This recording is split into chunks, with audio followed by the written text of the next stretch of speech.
Hello and welcome to our little confident inversions challenge. I'm so excited that you are joining me for this 5 days of getting us confidently upside down. So we're going to do 20 minutes each time, and you can redo, you can do them in any order you want to. So we're going to start on day one. I'm just going to explain to you a little bit about the foundations and exactly what we're going to be doing. So, excuse my drawings, but for our confident inversions, what we might find is that right now we're getting the head on the ground, or maybe you want to do it. So I'm talking about headstand, or maybe you want to do forearm stand or handstand. But either way, your head is lower than your heart. So your bum is in the air pretty much, right? So bringing the head down onto the floor, if we're talking a headstand, and imagine for a forearm stand, you're on the forearms, or imagine for a handstand, your arms are straight.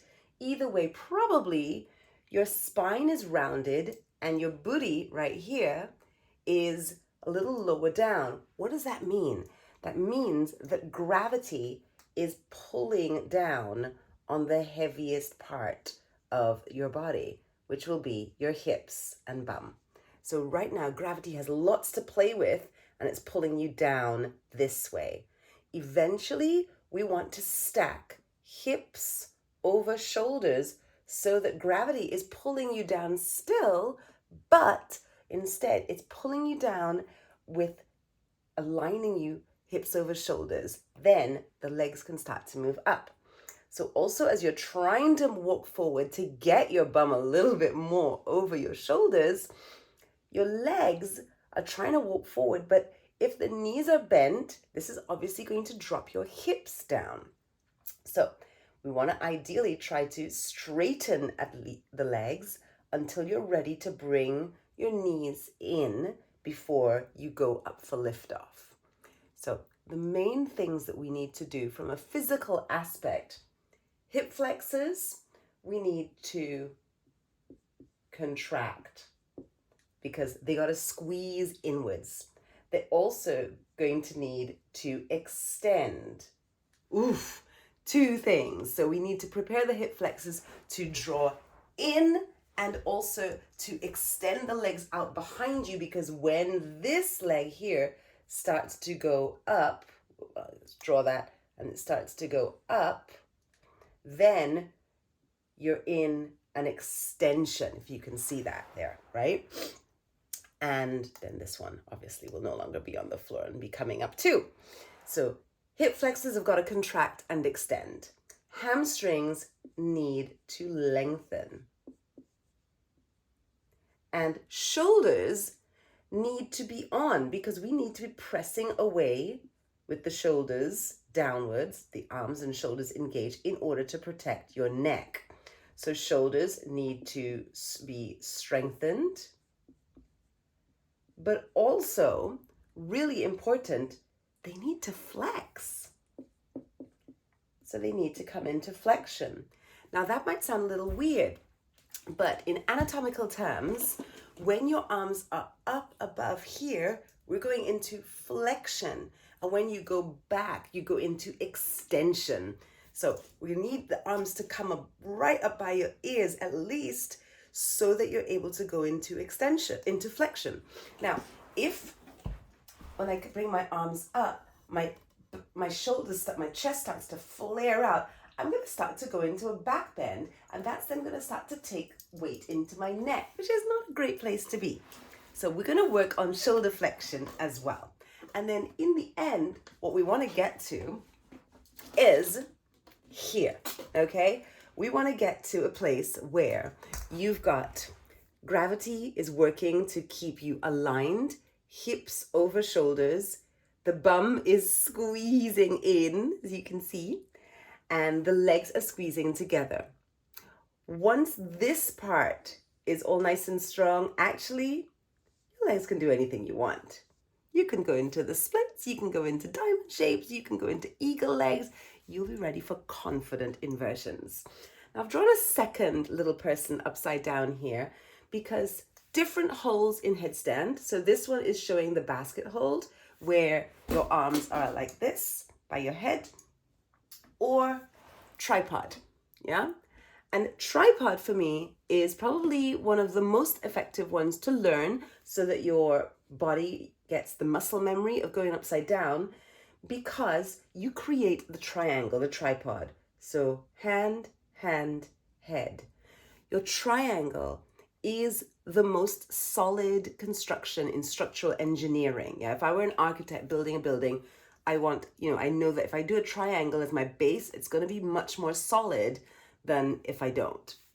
And a triangle is super solid. This gives you not only a solid base, but you also get through your fingers here lots of proprioception. So you're able to feel where you are in space.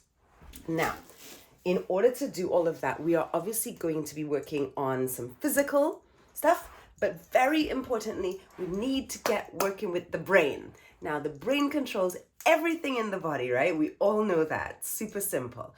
But what we might not be aware of is that we can actually stimulate parts of the brain that control our physical functions. This is so amazing.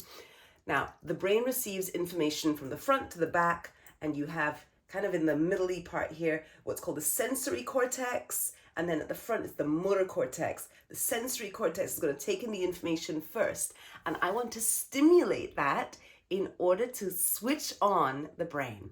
Now, it's really fascinating because everything we think and feel is experienced through the cerebellum. I'm having a quick glance down at my notes. But also, remember that what your brain wants to do is to keep you safe. Your brain has created a fantastic map of what it feels like for you to be in space, standing up, sitting down, which is what you're doing most of the time if you're not asleep. Where is your head if you're standing up or sitting down? Yeah, upwards. All of a sudden, we're going to go down and we're completely changing now. And the brain's like, whoa, I don't have a map for that. That does not look safe. I don't want you to do that. So we need to make sure that the brain feels very, very safe as we change the mapping of the body. And the more we do this, and the more the brain feels safe, the more it deregulates your nervous system and allows your muscles to contract, extend, and do all the wonderful things we want it to do. So if you're ready, what I need you to get, if you haven't already, hit pause if you need to go and grab some things. You need to get a couple of blocks, yoga mat, bring yourself near to a wall or a door, and have a chair handy as well. A nice sort of something relatively solid, okay? Let's get ready. Join me on the mat.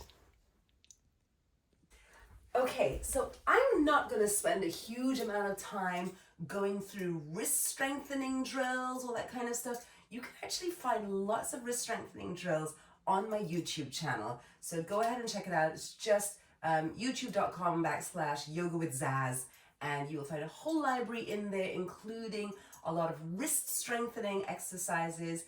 And I have even more videos for wrist, arm, and shoulder strengthening available in my library. So if you want to check those out, please go right ahead. They're in the level up section. I think they're like £5 or something to hire, or you just pay £16 a month and there it goes for free. Right. So what we're going to start with is we want to start with lengthening the hamstrings, which is flexion.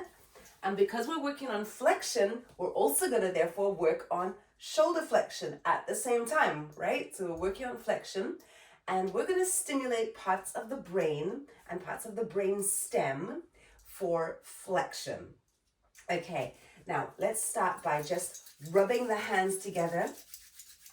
In fact, before we do that, let's just take a test and see where you are now. So take a little forward fold. Maybe you bend your knees to start off with, hang your head, and then roll all the way up. Let's take a second one, just to warm the body up a little bit.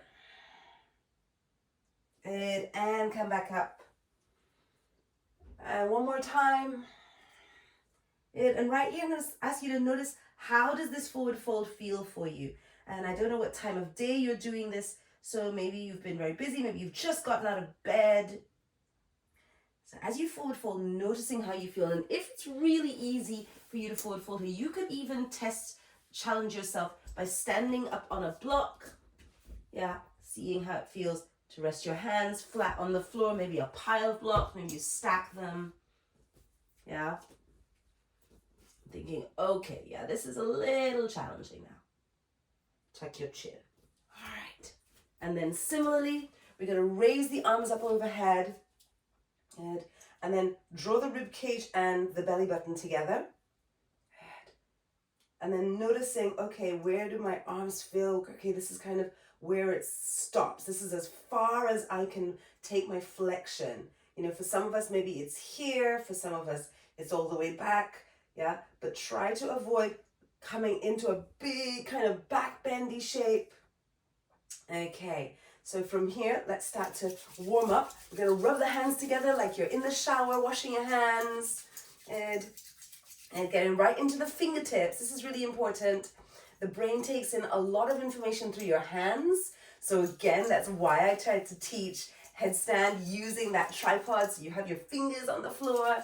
And then let's go all the way up like you're really in the shower. So this is not a massage. This is stroking movements, going from the shoulder down to the fingertips, and then back up to the armpit, get into the wrists, into the elbows, on both sides. And now when we get into those joints, wrist joints, elbow joints, shoulder joints, this is really great for us because these areas contain lots of mechanoreceptors. Mechanoreceptors send lots of information to the brain. So we want to get into the joint-rich areas. So just go through the chest, tummy, hips, and all the way through, bum, down through the legs, all the way down. Good. And then get into the feet as well. And then all the way back up. Good. Now we're going to test and see how does that feel. Has anything changed for me? I'm going to lift my arms up. Again, I'm drawing my rib cage a little bit more down towards my belly button up. So it's not going to be a big old tuck. So it's just gentle to lengthen the spine. I'm going to take my arms back. Oh, okay. For me, in my body, that feels a little bit better already in terms of the flexion of the shoulders. Good. And then let's see the forward fold, right? I'm going to check up. I'm going to stand up on my blocks here. See how that forward fold feels. Yep. It's a little bit of an improvement. Not huge just yet. Okay. So we're also going to check in with the mapping of the body. Now, one thing that the brain really gets used to because of our modern society is the head is in one position, kept very still, okay? This is because you're here all the time, texting or typing, okay? So let's see what it's like if the head is moving, which is what would happen if you were, for instance, in a handstand or a headstand, is that your head might be moving slightly around as you go up, but your eyes are going to be fixed to one point. So we're going to take your gaze forward. So you maybe look at a point, or maybe it's just your finger or your thumb. Yeah. And then we're going to start by turning the head and keeping the eyes on the thumb or the finger or the point that you're looking at. Yeah, keep turning the head. And you can make this really slow or really fast. And you can do this seated if you find you get dizzy. And then when it feels a little easier, you can stand up. Good. And then we're going to nod up and down. So a little side note, just so you know, this is so interesting, these eye exercises, I actually could never read in the car. And then after doing these exercises for a few weeks, I found that I could start to read. We're going to draw an X with your nose, keeping your gaze to that point. I find that I don't get sick or nauseous when I'm reading in the car because now my brain has gotten used to and feels safe allowing me to read when there's movement around me. When the head is moving, my eyes can stay in one spot, which is so cool, I have to tell you. Great. Okay, good. So take a moment, cup your hands over your eyes just to reset, a visual ocular reset. Oh, eyes open inside the darkness of your hands.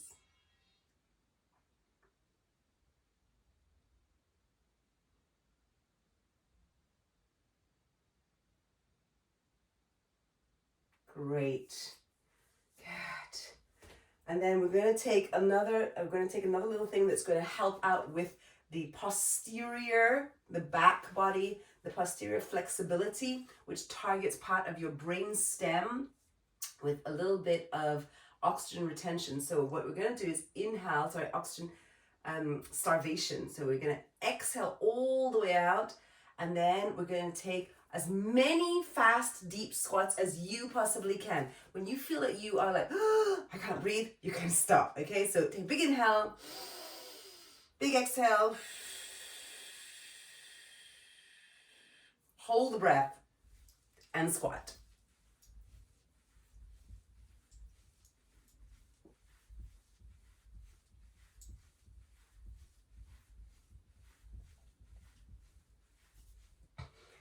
Ooh. Take a moment when you feel you need to breathe. Notice how that feels in your body. Okay, good. And then again, let's test. Oh, that forward fold feels a lot better for me in my body. And you might find that you need to do it a lot more. So if you find that you have very little improvement, you might find that you need to repeat those exercises, the skin strokes, the squats and the eyes, or you might find that it's actually made it worse, in which case one of those exercises doesn't work for you. So why it's important that we test in between each. Lift the arms up. Yep, definitely improve my flexion. I can feel that my shoulders are able to go back way more. Okay, fantastic. Now, we are going to try going upside down, all right? And we're going to prepare. So coming to bring yourself towards your wall, and you're going to bring your fingertips to the wall, and then lift the elbows, and then close the hands. Now, I see a lot of people do this, but we're going to do this slightly differently. Where your elbows are, I'm going to replace with my hands again. So I move back. So I'm now a hand and a forearm's distance from the wall. Right. Why am I doing this? I'm doing this because what I don't want to do is I don't want to get used to doing a headstand or handstand or forearm stand against the wall. I want to know that it's there if I need it, but I also want to give myself a little bit of space. So we're going to come down and we're going to palms flat, open the palms, okay? And then we're going to tuck the chin in, bringing your head down. Now, I'd like you to make sure that you are in the very top of your head. Check the back of your neck. Make sure that the neck is nice and long. There's no little kind of well right at the base of your skull. That's nice and long. And then if you were going to do a basket hold, you're going to keep the chin tucked in and clasp the hands. Or if you're going to do my preferred option, which is the tripod, you're going to bring the hands back to where the elbows just were. Hands are back. Elbows are going to squeeze in. I want you to imagine that you have a ball in between your elbows and you're squeezing it in. Okay. Now you tuck your toes under and lift and lower. And lift and lower. Good. And lift and lower and lift and lower. Come back up, lift it. We'll keep on squeezing those elbows in. Don't forget the elbows. This is going to help to engage your shoulders. Fingers are wide. We start to walk the feet forwards. Now, if you're finding that the knees are bending and the bum is dropping, you're then going to lower down and reset, taking your blocks behind you. You're going to then come to step up onto the blocks. Okay, and then again, straighten and bend, and straighten as much as you can and bend. Now, if you're finding that this is your limit and the knees are bent, that's all good. From here, keep squeezing those elbows in. We're going to bring one heel to your bottom. Now, we're going to see if we can come very much onto the tiptoes. I'm going to keep my back rounded.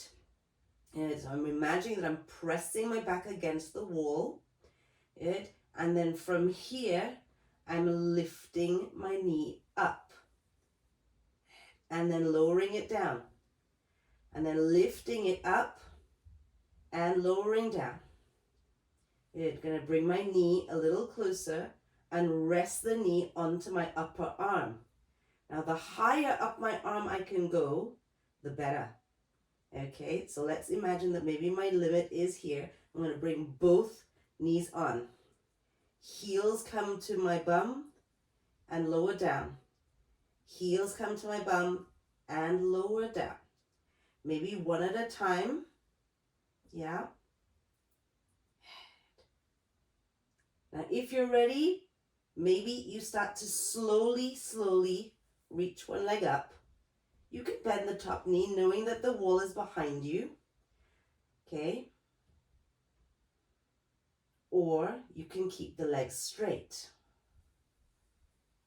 Now, if you feel it, I'm not ready for that yet, Zaz. You're going to gently come down and then retrace your steps. Give yourself a moment in child's pose to release the neck because we've been upside down for a little while. And gently come up. So what I'm going to ask you to do is a little bit of homework, is to work on your hamstrings, those forward folds, using those drills, the skin stroking and the squats with the breath retention. And then also take an inhale and then forward fold. And again, inhale and forward fold. You can also work a little bit more your hamstrings by using the wall. We're going to use the chair next time because we didn't get time right now. You're going to separate your feet and bring your head onto the wall. And then start to let your head slide down, tuck your chin in until maybe your shoulders come to the wall. Now this place is where you know you're really safe because the wall's not going to go anywhere. Walk your feet in as close as you can, as feels okay for you, and keep letting your back slide down the wall. Okay?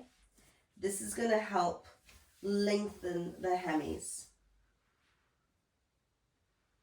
Great. And then when you're ready, coming back.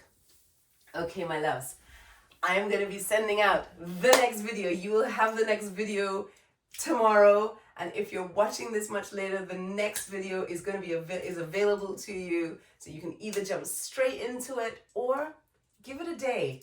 Experiment, play with those brain drills and see how they go. We're going to come back and do some more next time. Thanks so much. Let's get ready to be confidently upside